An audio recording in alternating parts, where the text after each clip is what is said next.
이름으로 축원합니다.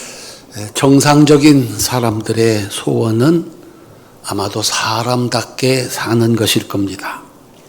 그것을 위해서 교육도 하고 종교도 만들고 또 일도 합니다.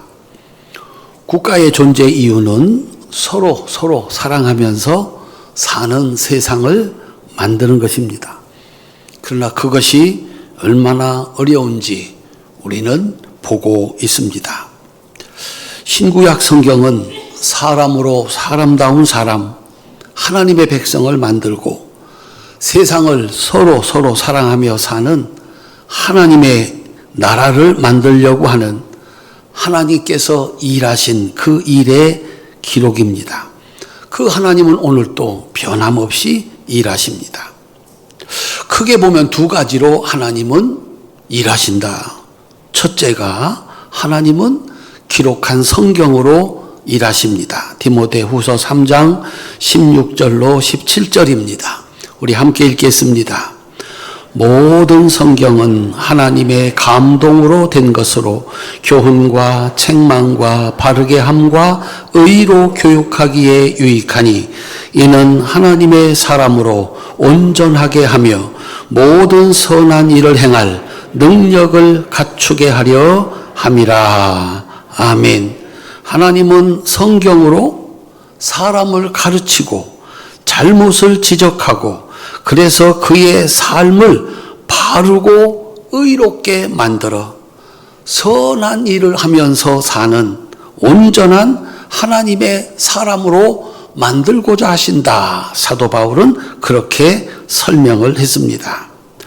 다음으로 하나님께서는 제사로 사람다운 사람, 서로 사랑하면서 사는 세상을 만들고자 하십니다. 구약에서 제사는 자신의 죄를 대신해서 제물을 잡아 바치는 제물을 드리는 제사였고, 신약에서는 십자가의 죽으심으로 제물이 대신, 그래서 우리의 죄값을 치르신 예수님의 이름으로 드리는 영과 진리로 드리는 예배로 하나님은 오늘도 일하십니다. 기독교 신앙은 구약만도 아니고 신약만도 아닌 신구약 성경을 하나님의 말씀으로 믿는 겁니다. 그래서 오늘 우리가 드리는 이 예배의 기원은 구약의 제사에 있습니다. 오늘 우리가 드리는 예배가 하나님께서 받으시고 우리를 사람다운 사람이요 세상을 서로 사랑하면서 사는 그런 은혜의 말씀, 그런 축복이 있는 제사가 될 수 있기를 주님의 이름으로 축원합니다. 신학을 공부하고 목회자가 되는 과정에서 시험 때마다 단골로 나오는 시험 문제가 있습니다. 배울 때도 그렇고 전도사 시험에도 그렇고 목사 시험에도 그렇고 단골로 나오는 시험 문제가 구약의 제사에 관한 것입니다. 그만큼 중요하기 때문에 그렇습니다. 구약에서 제사를 드리는 방법, 이 제사를 드리는 방법에 따라서 제사는 네 가지로 분류가 됩니다. 불로 태워드린다, 화제라고 합니다. 두 번째는 제물을 높이 들어서 드리는 거제가 있습니다. 그 다음에 세 번째는 흔들면 하나님이 받으시는 제사가 있습니다. 그리고 네 번째가 물과 피와 이 포도주, 이것들을 제단에 부어드리는 전제가 있습니다. 제사를 드리는 목적에 따라 세 가지로 분류가 됩니다. 첫 번째는 자신이 저지른 죄와 허물을 용서해달라, 그렇게 하나님께 제사 드리는 그 제사의 이름을 속죄죄, 그렇게 얘기를 합니다. 두 번째는 성전에 있는 하나님의 소유, 이 성물, 그리고 이웃들의 재산에 해를 입혔을 때 용서받기 위해서 드리는 제사를 속건제, 이렇게 얘기를 합니다. 세 번째가 오늘 우리가 살펴볼 화목제입니다. 화목제는 속죄제와 속건제로 자신의 죄를 용서받고 그 감사함으로 드리는 제사입니다. 감사 제사, 이게 화목제입니다. 이름 그대로 하나님과의 화목, 이웃과의 화목을 위한 제사입니다. 그래서 이 화목제가 모든 제사의 완성이라고 볼 수 있습니다. 하나님, 잘못했으니까 용서해 주세요. 그렇게 제사 드리고 하나님과 이제 다시 화목하고 하나님을 아버지라고 부르면서 살아가는 겁니다. 제가 저 사람한테 잘못을 했습니다. 용서해 주세요. 그래가지고 용서받고 그와 다시 사이좋게 지내는 제사, 화목제사입니다. 이 제사를 드리는 방법이 있습니다. 제사는 하나님의 말씀을 지키지 않아서 죄를 짓고 그 죄값으로 재앙을 만난 사람이 자신의 죄를 회개하고 이제부터는 하나님 말씀에 순종하며 살겠습니다 라고 하는 고백이 제사입니다. 하나님 말씀을 거역하는 게 죄고 하나님 말씀을 지키는 게 의입니다. 올바른 일입니다. 그러므로 이 제사 자체에 어떤 능력이 있는 것이 아니라 그 제사를 명령하신 하나님께서 이렇게 제사 드려라 라고 하는 규례, 그 절차를 지키는 것이 중요합니다. 제물이라든지 제사에 무슨 능력이 있는 것이 아니고 까다롭게 정하신 하나님이 제사를 드리라 하신 규례, 방법입니다. 그걸 그대로 따라하는 겁니다. 이유가 뭐냐? 나는 오늘부터 하나님 명령에 순종하는 사람입니다. 하나님 명령에 순종하지 않는 것이 죄라고 그랬는데 잘못됐습니다. 오늘부터 하나님이 말씀하시는 대로, 하나님이 명령하시는 대로 살겠습니다. 그래서 제사에서 가장 중요한 것은 그 순서입니다. 요것대로 하면서 이제부터 내가 하나님 말씀 듣습니다 라고 하는 겁니다. 그래서 제물도 순서도 하나님이 정하신 규례대로 드려야 하나님이 받으시는 제사가 됩니다. 우리가 첫 번째 제사로 얘기하는 아벨의 제사 따라합시다. 믿음으로 드리는 제사입니다. 하나님이 정하신 대로 하는 거. 오늘은 이 제사, 예배의 완성이라고 할 수 있는 화목제를 드리는 방법과 그 제사에 담긴 하나님의 소원. 하나님의 소원은 한 가지입니다. 사람을 사람답게 만들고 그들이 서로 사랑하면서 살게 하는 겁니다. 오늘 이 화목제를 통해서 하나님의 크신 사랑을 받아서 하나님 말씀 잘 지키는 사람다운 사람이 되고 함께 서로 사랑하며 살아가는 은혜가 있으시기를 주님의 이름으로 축원합니다. 화목제물을 드릴 때 규례입니다. 레위기 7장 11절부터 14절입니다. 우리 함께 읽겠습니다. 여호와께 드릴 화목 제물의 규례는 이러하니라. 만일 그것을 감사함으로 드리려면 기름 섞은 무교병과 기름 바른 무교 전병과 고운 가루에 기름 섞어 구운 과자를 그 감사 제물과 함께 드리고 또 유교병을 화목제의 감사 제물과 함께 그 예물로 드리되 그 전체의 예물 중에서 하나씩 여호와께 거제로 드리고 그것을 화목제에 피를 뿌린 제사장들에게로 돌릴지니라. 아멘. 짐승을 잡아서 속죄제, 속건제를 드려서 죄 용서함을 받은 사람이 너무 감사해서 화목제를 드리는 겁니다. 화목제를 드릴 때 기름 섞은 무교병, 무교병이 뭘까요? 누룩을 넣지 않은, 그저 그런 딱딱한 빵 뭐 그런 겁니다. 그 다음에 그 누룩을 넣지 않은 빵에다가 기름을 바른 것, 그 다음에 고운 가루에 기름을 섞어 구운 과자, 그 다음에 유교병, 요거는 누룩을 넣어서 이렇게 부풀린 부드러운 빵, 부드러운 떡, 이거를 예물과 함께 드려라 그랬습니다. 쭉 만들어 놓고 그 중에 하나씩을 들어서 무교병, 무교전병, 기름 바른 과자, 유교병 하나씩을 이렇게 들어서 예물로 드리라. 드리면 무슨 제사라고 했습니까? 거제. 그 하나씩 들어서 하나님께 드리고 그것은 그 제사를 집례하는 제사장 몫으로 주어라. 이렇게 기록을 하셨습니다. 절차가 만들어야 되는 제물이 분명하고 그 중에 하나씩 들어서 거제로 드리고 그것은 제사장 몫으로 주어라. 이렇게 규례를 정했습니다. 두 번째가 오늘 우리가 읽은 고기를 먹는 규례입니다. 15절부터 18절까지입니다. 함께 읽겠습니다. 감사함으로 드리는 화목제물의 고기는 드리는 그날에 먹을 것이요 조금이라도 이튿날 아침까지 두지 말 것이니라.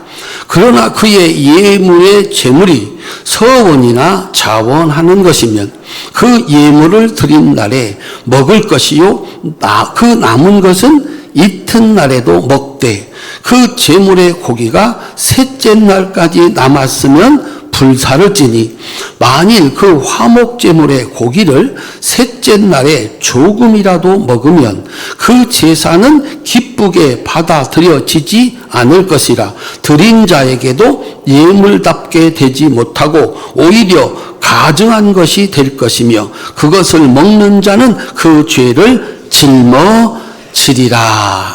아멘. 화목제물은 두 가지가 되어 있습니다. 하나는 빵이고 하나는 고기인데 화목제를 드릴 때 어떤 사람은 소를 잡아드렸습니다.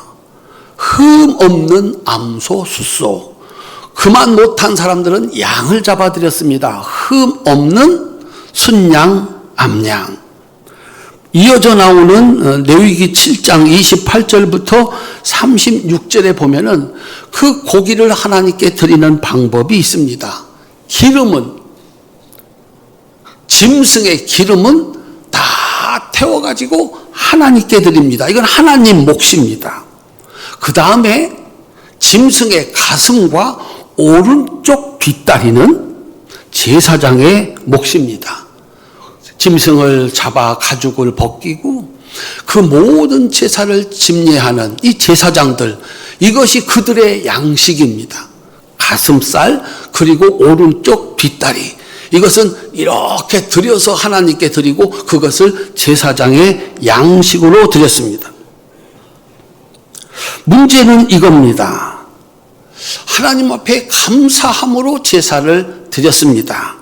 그날 잡은 고기 중에 가슴과 뒷다리는 제사장의 몫으로 드리고 나머지를 가지고 뭘 합니까? 화목잔치를 하는 겁니다. 화목잔치를 사람들을 불러서 해야 되는데 다음날 해가 뜨기 전까지 하루가 지나기 전에 반드시 먹어 치워야 한다. 만약에 해가 떴는데도 이 고기가 남아있으면 제사 헛들인 것이다. 하나님은 받지 않는다. 그리고 그 남은 것을 먹었다고 하면 그 사람이 죄를 지은 그 죄가 다 그에게로 짊어지게 될 것이다. 화목제는 감사제와 단순한 서원제 그리고 큰일 없는데 드리는 감사제가 있는데 요 제물은 이틀 안에 먹어야 된다. 만약에 3일째까지 남아있으면 다 불살라야 된다. 만약에 그날에 먹어버리면 제사는 무효가 되고 그걸 먹은 사람은 율법을 어긴 죄를 짊어지게 되어 있다라고 하는 겁니다. 그래서 화목제를 드릴 때는 반드시 먹을 사람이 필요하다라고 하는 겁니다. 정확하게 먹어야 할 고기만큼 사람이 필요하다라고 하는 거죠. 혼자 소 한 마리 다 먹을 자신 있으면 혼자서 잡아서 드리는 거고, 이야, 소 한 마리 잡아가지고 가슴은 제사장에게, 오른쪽 다리는 제사장에게 드리고, 이 나머지는 다음날 해가 뜨기 전에 먹어 치워야 하는데, 먹어 치울 수 있겠습니까? 그래서 남은 고기를 먹을 사람이 필요하게 되어 있다라고 하는 거죠. 그래서 이 화목제는 재물만큼 사람이 필요합니다. 그러니까 어떻게 해야 될까요? 이 사람도 부르고 저 사람도 불러서 나 오늘 화목제 드리고 잔치하니까 제발 좀 와달라고. 당신이 오지 않고 고기가 남게 되면 이 제사는 무효가 된다. 자기와 원수가 되었던 사람, 저 그 사람하고 원수 지어서 한 것 정말 죄송합니다. 하나님 잘못했습니다. 그거 화목하기 위해서 제사 드렸으니까 그 사람 찾아가서 데리고 와서 내가 잘못했으니까 저와 잘 지냅시다. 이렇게 화목 제사를 드리고 같이 음식을 나누어야 한다.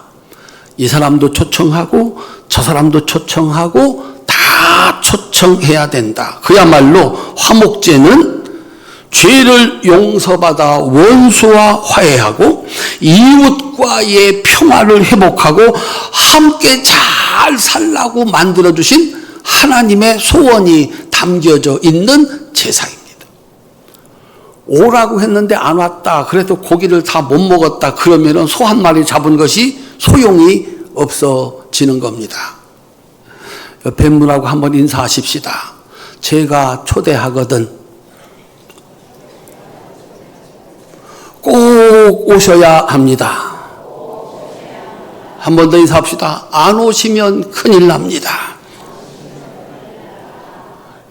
그러니까 그동안에 잘못한 거, 그동안에 서로 원수지게 살았던 거 싹싹 빌고, 그래야 하나님께 용서받고, 그래야 서로 잘 살 수가 있기 때문이다. 그래서 이 화목제의 목적은 사랑의 공동체를 만들어 가는 겁니다. 19절부터 21절까지입니다. 함께 읽겠습니다.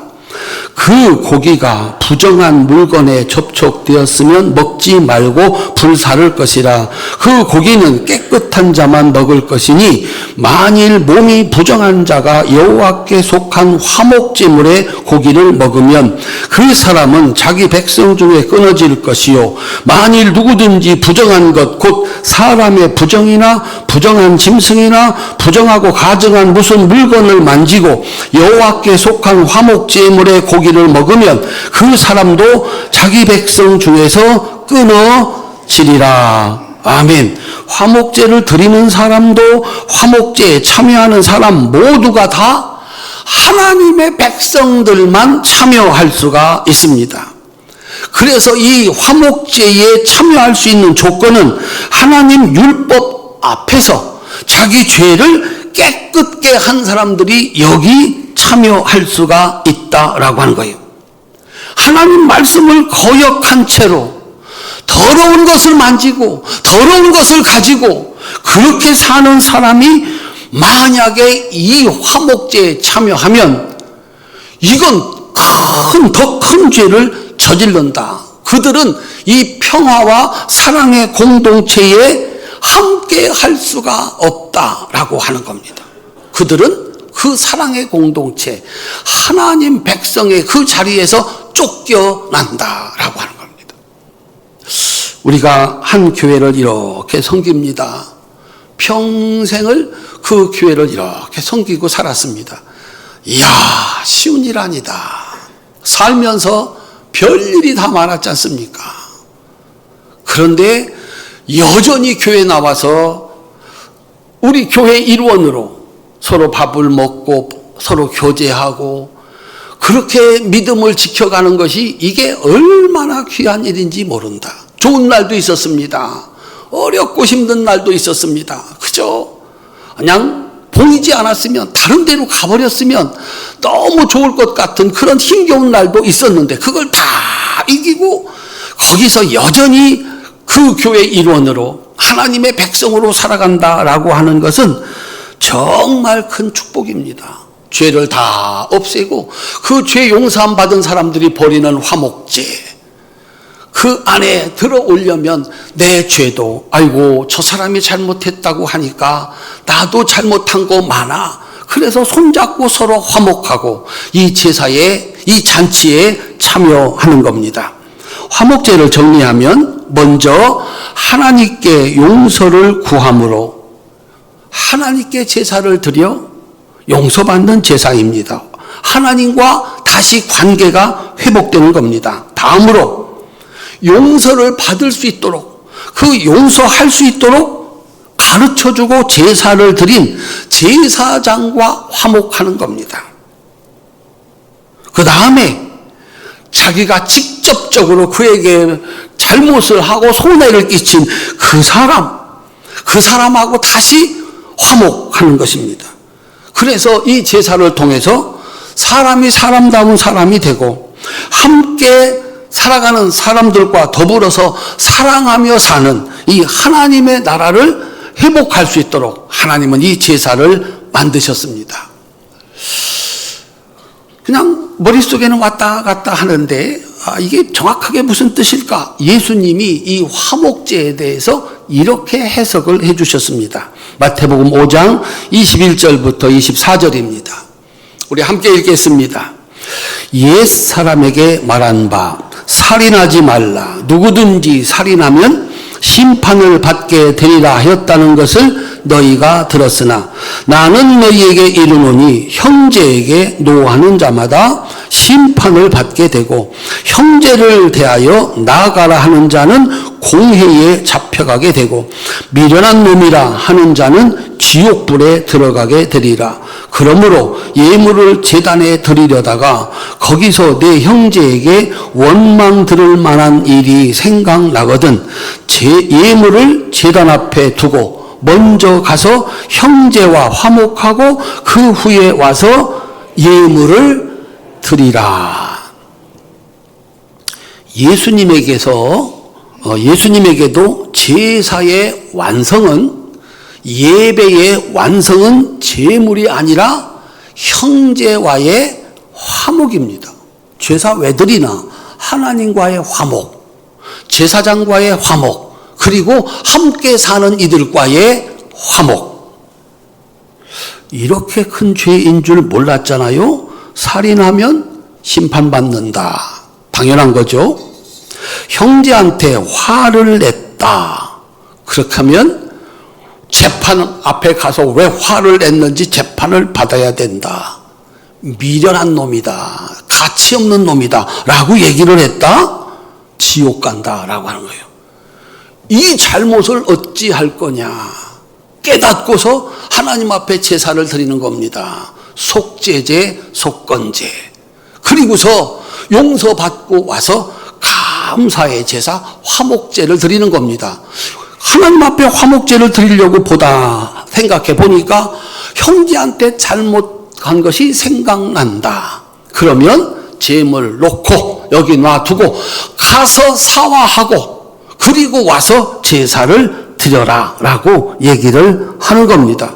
하나님께서 소잡아 양잡아 드리는 그 제물을 원하는 게 아니라 나 잘못했습니다, 이제부터 사람답게 살랍니다, 하나님 말씀 지키면서 살랍니다 라고 하는 고백, 함께 살겠습니다, 함께 이웃이라고 하는 사람들, 나와 늘 마주치는 그 사람들 사랑하며 살겠습니다, 이렇게 만들기 위해서 제사를 드려라 라고 하는 겁니다. 그래서 화목이 없는 제사는 하나님과 상관없는 제사고 오히려 하나님께 버림받는 죄가 된다. 우리 사랑하는 성도님들, 하나님 잘 섬기는 말씀 따라 사는 삶, 이웃들을 사랑하며 사는 이 사랑의 삶이 우리 예배의 완성이다. 예배는 잘 드렸는데, 주일날 가서 예배는 잘 드렸는데 그 삶은 하나님의 말씀과 전혀 상관이 없고, 집에 돌아가서 식구들과 살아가는데 전혀 변화가 없다. 예배 잘못 드렸다. 받지 아니하신다. 오히려 죄를 더 짊어지게 된다라고 하는 겁니다. 예수님께서 가르치실 뿐만 아니라 화목제사를 몸소 보여주셨습니다. 누가복음 22장 19절로 20절입니다. 함께 읽겠습니다. 떡을 가져 감사기도 하시고 떼어 그들에게 주시며 이르시되 이것은 너희를 위하여 주는 내 몸이라. 너희가 이를 행하여 나를 기념하라 하시고 저녁 먹은 후에 잔도 그와 같이 하여 이르시되 이 잔은 내 피로 세우는 새 언약이니 곧 너희를 위하여 붓는 것이라. 화목 제사를 드리려면 화목 제물이 필요하다고 그랬습니다. 예수님은 자기를 가리켜 하나님의 어린 양, 세상 모든 죄를 지고 가는 하나님의 어린 양이라고 그랬지 않습니까? 자기 몸을 제물로 내어놓아 제자들, 그들의 죄를 다 용서하시고 제자들도 서로 죄를 용서하고 함께 먹고 살기, 함께 사랑하며 살기를 바랬습니다. 그래서 예수님이 십자가 지기 전에 마지막 당신이 화목제물임을 가르쳐줬습니다. 그래서 모일 때마다 성찬식을 한 겁니다. 이것은 주님의 몸이고 이것은 주님의 피입니다. 예수님께서 십자가에서 돌아가셔서 우리의 모든 죄는 없어졌습니다. 우리는 이 예수님이 주신 양식, 이 떡과 이 살과 피를 함께 나누면서 우리는 함께 살아갈 하나님의 자녀로 그렇게 공동체의 일원이 되었습니다. 이것을 매일 예배 드릴 때마다 하게 했던 겁니다. 사랑하는 성도님들, 우리가 어떻게 사람다운 사람이 될까? 하나님 말씀을 들어야, 그 말씀대로 살아야 사람다운 사람으로 그렇게 살아갈 수 있는 줄로 믿으시기를 바랍니다. 어떻게 하면 우리가 함께 살 수 있을까? 사랑하면서 화목하게 살아야 되는데 거기 제물이 필요합니다. 사도 바울은 그 제물을 이렇게 가르쳤습니다. 고린도전서 13장 13절 함께 읽겠습니다. 그런즉 믿음, 소망, 사랑 이 세 가지는 항상 있을 것인데 그 중에 제일은 사랑이라. 아멘. 우리는 하나님의 말씀을 믿어서 여기 있습니다. 하나님의 약속을 믿어 소망 가운데 살아갑니다. 믿음이 있어야 됩니다. 소망, 천국의 소망, 반드시 승리하고 반드시 복 주시겠다고 하는 하나님의 약속을 믿는 소망이 있어야 됩니다. 그런데 믿음과 소망을 가지고 우리는 오늘을 살아야 되는데 따라합시다. 그 중에 제일은 사랑이라. 신앙의 완성. 믿음 있어야 됩니다. 소망 있어야 됩니다. 사랑 있어야 됩니다. 믿음, 소망, 사랑 이게 있어야 우리가 하나님의 자녀로 살아가는 하나님의 백성인데 그 꽃이, 그 열매가 사랑이다. 그 중에 제일은 사랑이다. 사랑은 무엇입니까? 믿음 가지고 소망 가지고 우리가 살아내는 겁니다. 여기서 그날에 주실 축복이 아니고 오늘 여기서 살아내는 것이 사랑입니다. 질문하겠습니다. 사랑은 무엇일까요? 사랑이 무엇냐고 물으신다면 뭐라고 대답을 하시겠습니까? 이걸 모르니까 대답을 못하니까 큰일입니다. 다시 한번 묻겠습니다. 사랑이 뭐냐고 물으신다면 뭐라고 대답하시겠습니까? 역시 성가대는 다릅니다. 사람들이 그렇게 말했습니다. 사랑이 뭐냐고 물으신다면 눈물의 씨앗이라고 말하겠습니다. 맞는 말입니까? 틀리는 말입니까? 곤란하면 대답 안 하는 겁니다. 틀렸다고 망신당할까봐 대답을 안 하는 겁니다. 왜 사람들이 그 노래에 공감을 할까요? 맞다! 사랑은 눈물의 씨앗이다. 아버지가, 어머니가 일터에 나가서 그 수모를 다 당하고 때로 돌아설 때 눈물이 철철 나는 그 수고를, 그 시간을 보내고 돈 벌어 와서 아이들 먹여 살리는 거 아닙니까? 그 사랑의 수고가 없다면, 그 사랑의 눈물이 없다면 어떻게 먹을 것이 생기고 함께 살 수 있는 집이 생길 수 있느냐? 그래서 사랑은 정말 눈물이 철철 난 끝에 열리는 열매이다 라고 하는 거예요. 예수님은 사랑하라, 너희들은 사랑해야 된다 라고 말하지 아니하고 내가 너희를 사랑한다 라고 말씀했습니다. 그분의 살을 내놓았고 그분의 피를 내놓았습니다. 먹고 살자, 함께 사랑하며 살아라. 그를 보고 잘하라고, 그를 보고 열심히 하라고. 그게 사랑 아니라 내가 한다, 내가 재물이다, 나 먹고 살아라, 나 때문에 살아라. 사랑은 눈물 없이 하는 게 아닙니다. 그건 사랑이 아닙니다. 그의 수고, 그의 눈물, 그의 희생, 그것 때문에 그 집이 함께 살 수 있는 집이 되는 겁니다. 그것 때문에 한 교회를 만들고, 그것 때문에 한 회사가 되고, 그것 때문에 한 나라가 함께 살 수가 있는 겁니다. 너 사랑해라, 너 덕 좀 보고 살자. 이런 공동체가 어떻게 사랑의 공동체 함께 살 수가 있겠느냐라고 하는 겁니다. 그래서 화목제사의 결론, 하나님의 소원은 사랑하면서 서로 화목하게 살아가는 겁니다. 그래서 반드시 그가 재물이 아니라 예수님은 우리에게 본을 보여주셨습니다. 한번 따라합시다. 내가 화목제물입니다. 그가 어떻게 하느냐는 중요하지 않습니다. 정말 때로 눈물이 철철 나는 일이지만 내가 참고 내가 수고하고, 그래서 내가 희생의 제물이 되고 사랑의 제물이 되어서 이 사람과도 살 수 있고 저 사람과도 살 수 있고 아직은 철없는 그들도 함께 살 수가 있는 겁니다. 그래서 예수님께서 산상수훈에서 이렇게 말씀을 합니다. 마태복음 5장 9절입니다. 함께 읽겠습니다.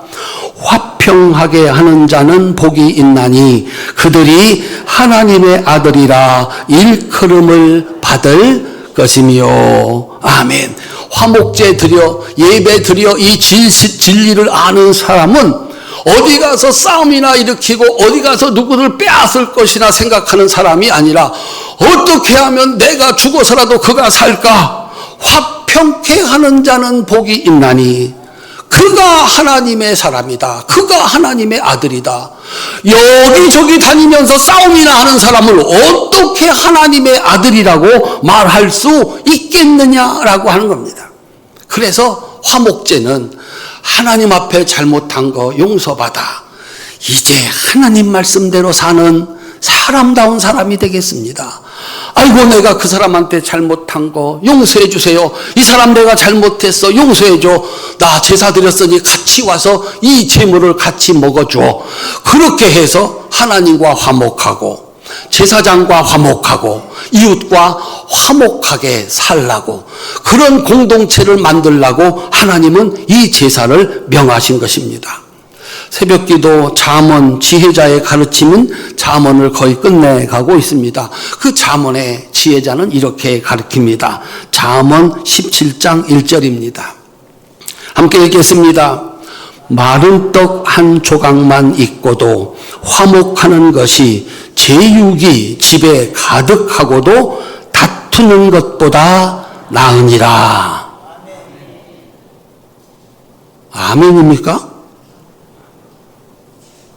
마른 떡 한 조각만 있고도 화목하는 것이 제육이 집에 가득하고도 다투는 것보다 나으니라.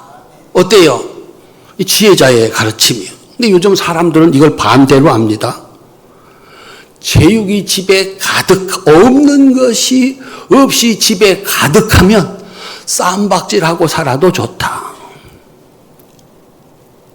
떡 한 조각 겨우 있는 것 가지고 무슨 거기 기쁨이 있겠나, 그거예요. 근데 지혜자는 마른 떡 하나만 있고도 화목하게 사는 것이 없는 것이 없는 집에서 사는 것보다 낫다. 사람들은 그렇게 생각을 하는 거예요. 그래가지고 무슨 행복이 있고 그게 뭐가 나은 거냐. 많이 가지고 더 많이 가지는 것이 행복한 것이지 당해보지 않아서 그래. 사람들은 그래서 더 많이 쌓으려고 하는 거예요. 그러면 없는 것보다 나을 거라고 생각하기 때문에 그렇습니다.